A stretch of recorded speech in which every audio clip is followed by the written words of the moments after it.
মাদ্রাসাগুলোতে। কে আপত্তি করবে? আমি একমত ভাই, আমি সম্পূর্ণ একমত।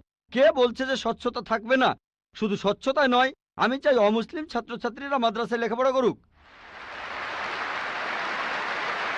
আমি এটাও জানি ভাই, আমি জানি আপনি এখানে মিডিয়ার কথাগুলো বলছেন, যে মিডিয়া বলছে যে মাদ্রাসাগুলো হলো সন্ত্রাসবাদের আখড়া। মিডিয়া বলছে, আপনি না, মিডিয়া। মাদ্রাসা আরবি শব্দটার অর্থ যেখানে শিক্ষা দেওয়া হয়, আরেকটা বিশ্ববিদ্যালয়ের মতো। স্কুল বলতে পারেন, কলেজ বলতে পারেন, ইউনিভার্সিটিও বলতে পারেন।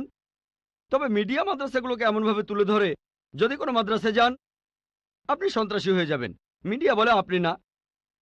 একটা প্রশ্ন করি, এই পৃথিবীর ইতিহাসে যে লোকটা সবচেয়ে বেশি মানুষ হত্যা করেছে সে হিটলার। সে পড়েছিল কোন মাদ্রাসায়? কোন মাদ্রাসা? হিটলার কোন মাদ্রাসার ছাত্র? তারপর দেখবেন যে মাফিয়া পৃথিবী জুড়ে চোরাচালান আর মাদক ব্যবসা করে।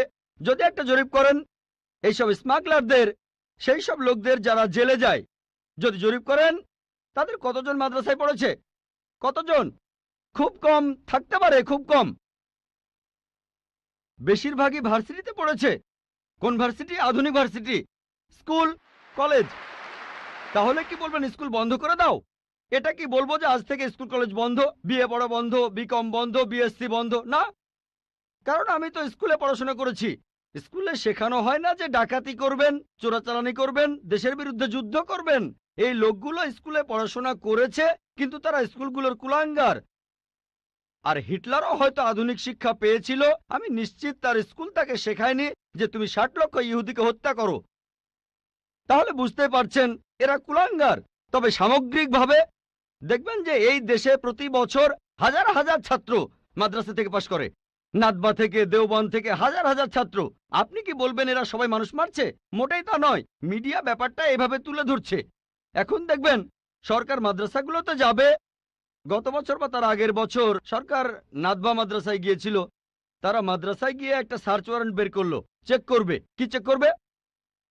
আর আলী মিয়া নাদভি রহমতুল্লাহ বললেন ঠিক আছে আপনারা চেক করেন।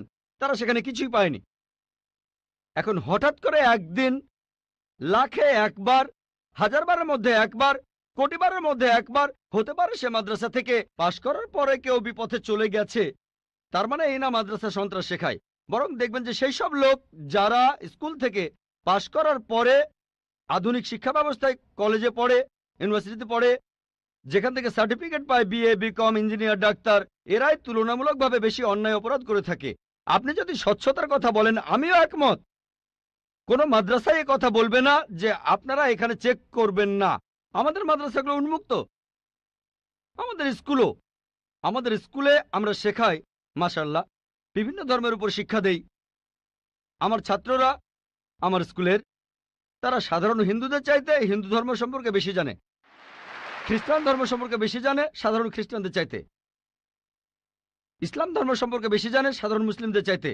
কারণ এখানে সব ধর্মের উপর গুরুত্ব দেওয়া হয়। তাহলে ভাই আপনি যদি স্বচ্ছতার কথা বলেন, আমি একমত, আপনার সঙ্গে আছি।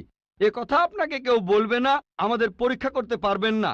আসেন, তবে নিন্দা করবেন না, নেগেটিভ মেন্টালিটি নিয়ে আসবেন না, খোলা মনে আসেন। কে জানে আল্লাহ হয়তো আপনাকে হেদায়েত করবেন, হয়তো সত্যিটা জানতে পারবেন।